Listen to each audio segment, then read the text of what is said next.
تو وہ کہنے لگے کہ یہ کیسے ہو گیا, کیا الیکشن کمیشن آف پاکستان جو ہے یہ سپیریئر ہے, یہ سپریم کورٹ کے اوپر ہے, اٹ کانٹ بی ڈن. تو اس لیے اس ضمن میں چیف الیکشن کمشنر کو بلایا گیا کورٹ میں کہ وہ بتائیں کہ کوئی آرڈر جو ہے وہ کیئر ٹیکر کیبنٹ جو ہے وہ بغیر اجازت الیکشن کمیشن آف پاکستان کے نہیں پاس کر. اچھا مگر سر چیف الیکشن کمشنر خود ایک آئینی ادارے کے سربراہ ہیں, تو کیا ان کو وہ بلا سکتے تھے ایک ایسے پولیس افسر کے سلسلے میں جس کے اوپر جس کی ایفیلیشن بڑی پبلک تھی چودھری پرویز الہی صاحب کے ساتھ یا تحریک انصاف کے ساتھ؟ دیکھیں نا, ایک آؤٹ رائٹلی یہ کہا جا رہا ہے کہ جی ان کے اورل آرڈر کے اوپر قانون یہ کہ لکھا ہے اس کے اندر جو الیکشن ایکٹ ہے 2017 کا کہ منہ زبانی تھا. سر وہ ان کے میرٹس پہ ٹھیک ہے, میں سر اس پہ بالکل آپ صحیح کہہ رہے ہیں. میں یہ بلکہ تھوڑا سا پوچھ کے پھر میں مذہب آپ کے پاس آتی ہوں. جو ابھی احمد اویس صاحب کہہ رہے ہیں وہ یہ کہہ رہے ہیں کہ ایک اورل آرڈر تھا, ایک منہ زبانی آرڈر کیا گیا تھا, اس کو چیلنج کیا گیا تھا, اس سلسلے میں چیف الیکشن کمشنر کو بلایا اور وہاں پہ یہ مدعا نکلا جس کے بعد اس کو پھر از خود نوٹس میں لے اور انہوں نے کورٹ میں آ کے کہا. جی انہوں نے جب ان سے پوچھا گیا, میں آپ کو ذرا وضاحت سے بتا دوں, انہوں نے جب کورٹ میں پوچھا جج صاحبان نے, ٹھیک, تو چیف الیکشن کمشنر نے کہا کہ جی میرا یہ اورل آرڈر تھا, ٹھیک, اور ہم نے بعد میں اس کی کنفرمیشن جو ہے اس کے بعد لیٹر آن اس کی کنفرمیشن ہم کر رہے تھے. اچھا پاشا صاحب, سر میں سمجھ گئی سر, اس وقت اورل آرڈر تھا. ٹھیک بات, جی سر. اس سے انہوں نے پوچھا کہ اورل آرڈر کوئی آرڈر ہوتا ہے, تو وہ خاموش تھے اس کے اوپر. بات تو وہی اس کے اوپر انہوں نے کہا تھا کہ دیکھیں. اچھا احمد اویس صاحب, بالکل آپ کی بات سمجھ میں آ گئی ہے. میں ان کا جواب اس پہ لے لوں پھر میں مظہر صاحب کے پاس جاؤں. جو آپ نے احمد اویس صاحب کی بات سنی ہے, بات تو وہی نکلی, سروس میٹر ہی تھا. میں سمجھا پتہ نہیں احمد اویس صاحب کیا بات اس میں سے نکال رہے ہیں. سروس میٹر تھا, سروس میٹر ہی گیا. دیکھیں ابھی جو آرڈر جو کانسٹیٹیوشن آف بینچ اور سو موٹو ایکشن لینے کی جو بات ہے وہ نوٹ رجسٹرار نے پٹ اپ کیا. اس چیز کو آپ دیکھیں کہ وہ سو موٹو نہیں تھا جی, وہ تو نہیں, وہ نہیں, اس کے بعد سر اس میں سے جو سو موٹو نکلا, میں اس سو موٹو کی بات کر رہا ہوں. یہ جو سر الیکشنز کے حوالے سے ہے جو کہ 90 دن کے اندر ہونے والا الیکشن, اس کی بات کر رہے ہیں. میں اس حوالے سے بات کر رہا ہوں کہ اس سروس میٹر میں آنریبل ججز نے یہ سو موٹو ایکشن لینے کا چیف جسٹس آف پاکستان کو لکھا. یہ اس آرڈر میں یہ موجود ہے. میں یہ عرض کر رہا ہوں, بات صرف اتنی ہے. آپ دیکھیں ایک پٹیشن جو ہے وہ اسلام آباد ہائی کورٹ میں فائل ہو گئی. اب بتائیں الیکشن جو ہے وہ KPK کا ہے, پنجاب کا ہے, اور اسلام آباد ہائی کورٹ میں فائل کر دی گئی. تو یہی صورتحال سپریم کورٹ پینڈنگ ہے matter. Honourable Lahore high court میں 5 ممبرز بینچ کر رہا ہے سماعت. تو میری تو یہ بات تھی کہ ان کو فیصلہ کرنے دیتے, پھر سپریم کورٹ میں آتے. سپریم کورٹ کے پاس مظہر صاحب آپ کو کیا لگ رہا ہے سر, یہ تو جو کچھ ہو رہا ہے, پولرائزیشن ہے, تقسیم ہے, اور انفارچونیٹلی اب اعلیٰ ترین اداروں کے اندر بھی وہ پولرائزیشن موجود ہے. مظہر صاحب دیکھیں, آسما ظاہر ہے دو وکیل اس وقت بیٹھے ہوئے ہیں, وہ مجھ سے بہتر جانتے ہیں ان ساری چیزوں کو. مجھے یاد نہیں پڑتا کم سے کم حالیہ تاریخ میں کہ ججز کے کہنے پر سو موٹو لیا گیا ہو. یہ تو ہوتا ہے کہ چیف جسٹس خود اپنا مائنڈ اپلائی کرتے ہیں, باہر سے ڈیمانڈ آ رہی ہوتی ہے کہ اس پہ سو موٹو لیا جائے, اور اس پہ پھر سو موٹو لے لیا جاتا ہے بعض اوقات. ہماری بدقسمتی یہ ہے کہ سپریم کورٹ بہت زیادہ میرا خیال ہے, اور خاص طور پہ 2007 کے بعد بہت زیادہ پولیٹیکل میٹرز میں اپنے آپ کو انگیج کر رہی ہے. اور ایک زمانے میں بیچ میں چند سال پہلے ایک پروپوزل بھی آئی تھی کہ کانسٹیٹیوشنل کورٹس بننی چاہیے, اور غالباً جوڈیشری کی طرف سے اس کی مخالفت آئی, اور PMLN کی طرف سے. سپریم کورٹ کو یہ دیکھنا پڑے گا, جی اعلیٰ عدلیہ کو یہ دیکھنا پڑے گا کہ میرا خیال میں کہ سپریم کورٹ کو کم سے کم اپنے آپ کو پولیٹیکل کیسز میں انگیج کرنا چاہیے, اور بہتر یہ ہے کہ کانسٹیٹیوشنل کورٹ کی طرف ہمیں دوبارہ جانا چاہیے, چونکہ باقی بہت سے کیسز ہوتے ہیں, عام لوگوں کے کیسز ہوتے ہیں, کیونکہ سپریم کورٹ ایک اپیلنگ اتھارٹی ہے, اور بہت سے کیسز میں ہمیں نظر یہ آتا ہے جیسے وہ ٹرائل کورٹ والا جو ہے وہ تاثر ملتا ہے. ٹھیک بات. چونکہ اب اتنی پولرائزیشن ہے کہ یہ بات طے ہے, یا تو یہ فل بینچ بنتی فل بینچ بنتی تو میرا خیال ہے یہ ایشو اتنا زیادہ نہیں آتا، کیونکہ اب بدقسمتی سے یہ کہنا پڑتا ہے کہ ججز اپنے اپنے پسند اپنی اپنی، یہ سارا مسئلہ ہو گیا. کوئی بھی فیصلہ آئے گا اب اس 9 رکنی بینچ کا، ایک فریق آلریڈی اس کو ٹارگٹ، اور میں سمجھتا ہوں کہ مریم نواز صاحبہ نے جس طرح ٹارگٹ کیا ہے وہ بالکل بھی مناسب نہیں ہے. دیکھیے اگر آپ نے اپنا ویو پوائنٹ دینا تھا تو آپ سپریم کورٹ میں دیتی، پی ایم ایل این کے لائر جا کے اس میں پارٹی بنتے، پی ایم ایل این اس میں پارٹی بنتی اور اعتراض وہاں اٹھایا جاتا. جلسوں میں کیونکہ الٹیمیٹلی آپ ایک بڑی جماعت کی لیڈر ہیں، ایک بڑی جماعت اگر پبلکلی، کیونکہ یہ صرف 2 ججز کو آپ ٹارگٹ نہیں کر رہے، آپ دراصل پوری عدلیہ کو متنازع کر رہے ہیں، اور یہ دوسری پارٹیز کی طرف سے بھی جاتا ہے اس چیزوں کی. اس میں اس تاثر کو دور کرنے کی بہت ضرورت ہے، کیونکہ اگر سپریم کورٹ پولرائزڈ ہو گئی، اگر عدلیہ اتنی زیادہ پولرائز ہو گئی تو پھر مسئلہ یہ لوگ انصاف کی طرف کس طرف دیکھیں. بہت ویلڈ پوائنٹ آپ نے صاحب اٹھایا. یہ بہت جی بالکل بہت درست بات آپ نے کی. ایک میں چھوٹی سی بریک لینا چاہتی ہوں، اور بریک کے بعد اس پہ ضرور بات کریں گے کہ ظاہر ہے کہ ایک جج صاحب جو تھے ان کے اوپر اعتراضات اٹھے، بار کونسل جو ہے وہ کہہ رہی ہے کہ وہ الگ ہو جائیں اس بینچ سے، پھر قاضی فائزیسا صاحب اس بینچ کے اندر نہیں ہیں، طارق مسعود صاحب اس بینچ کے اندر نہیں ہیں. وہ کیوں نہیں ہیں؟ ان کو بھی ہونا چاہیے تھا، ہو سکتے تھے جیسے صاحب نے کہا کہ فل بینچ بنا دیتے آپ. تو ایک چھوٹی سی بریک کے بعد اس پہ بھی بات کریں گے، ہمارے ساتھ رہیے گا.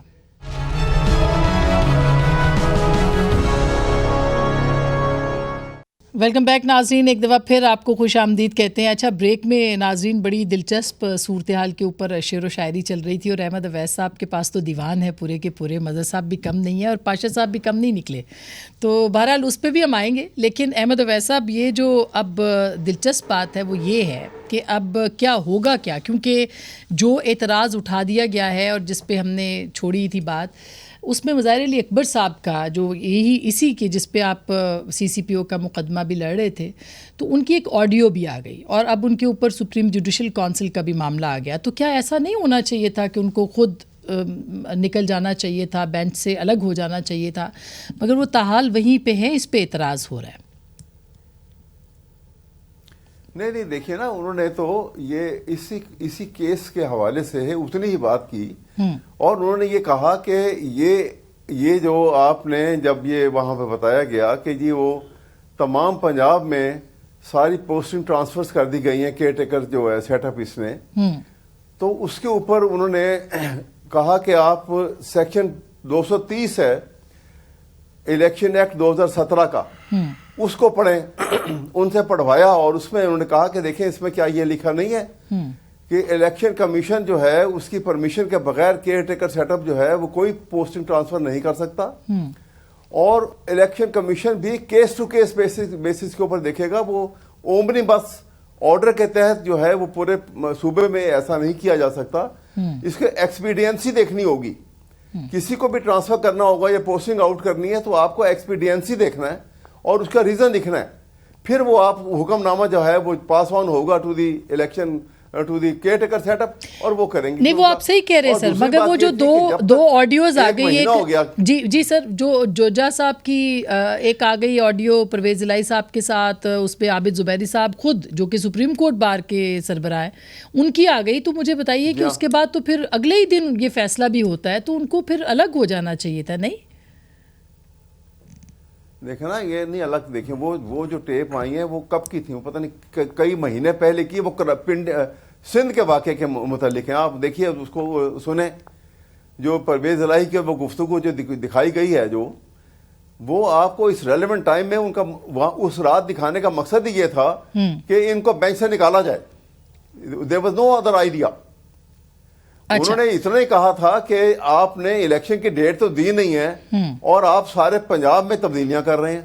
نہیں سر، عابد زبیری صاحب کی جو گفتگو ہے نا، اس میں تو وہ کہہ رہے ہیں کہ خان بھٹی کا معاملہ، اور ساتھ میں وہ خود کہہ رہے ہیں آگے سے عابد زبیری صاحب، انہوں نے ویسے یہ کہا ہے کہ میں نے میری گفتگو کو توڑ مروڑ کے پیش کیا گیا.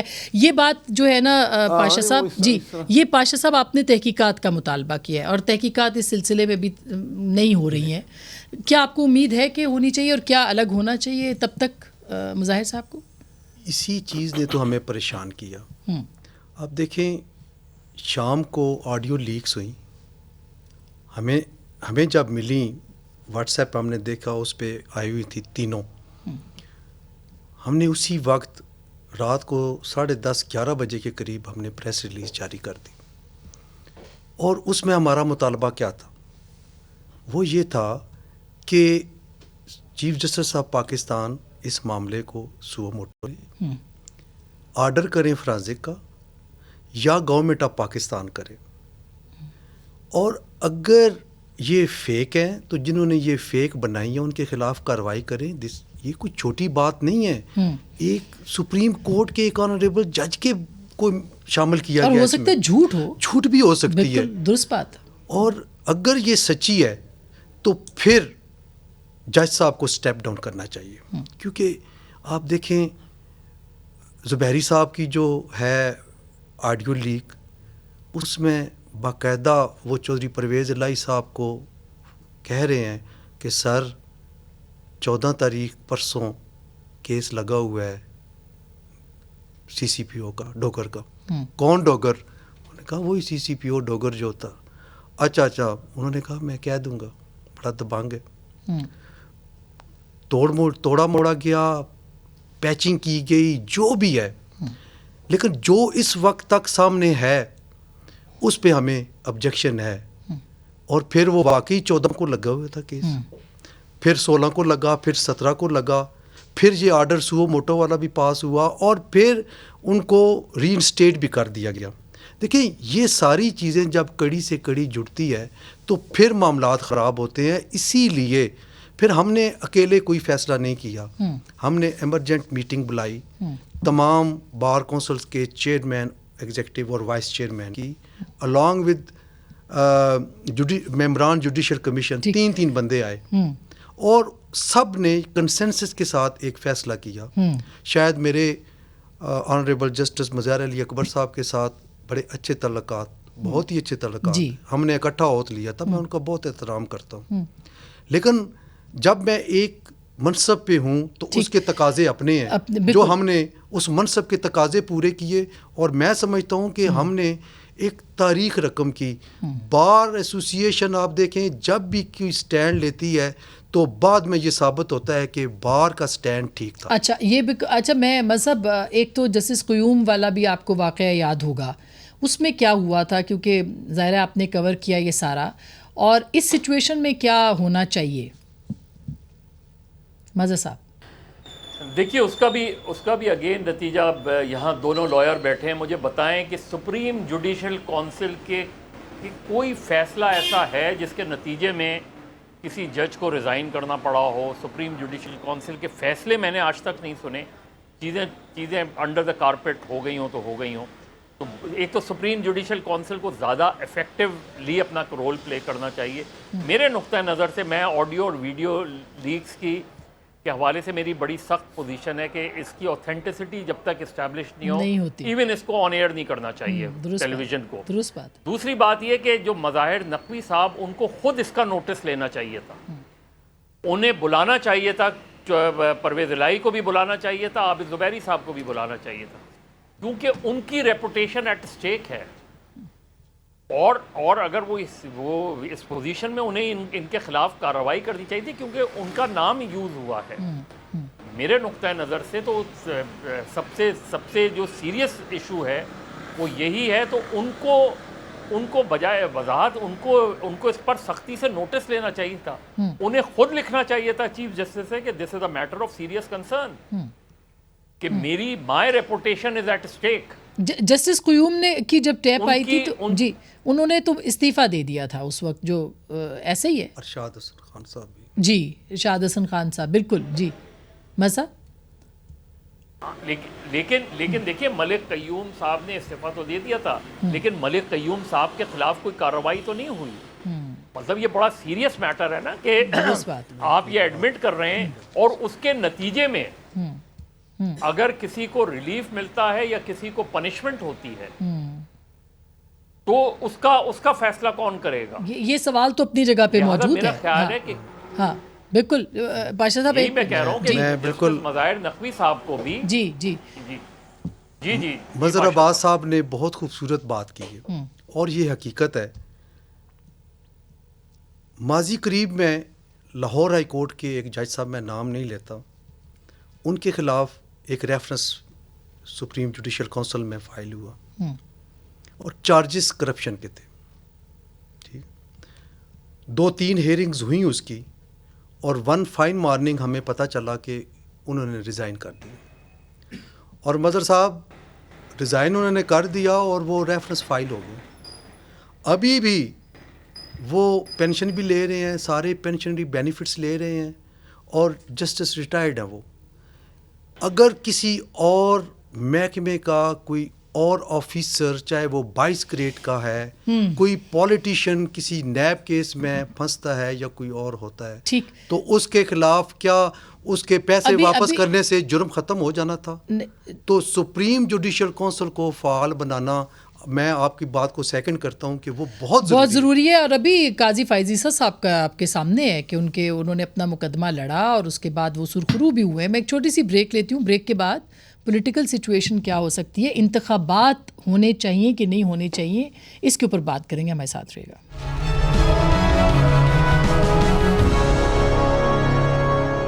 ویلکم بیک ناظرین, ایک دفعہ پھر آپ کو خوش آمدید کہتے ہیں. مظہر صاحب, یہ مسئلہ ہے الیکشنز کا. اب یہ سو موٹو ہو نہیں ہو, لینا چاہیے نہیں لینا چاہیے, یہ تو ایک الگ سے بحث ہے.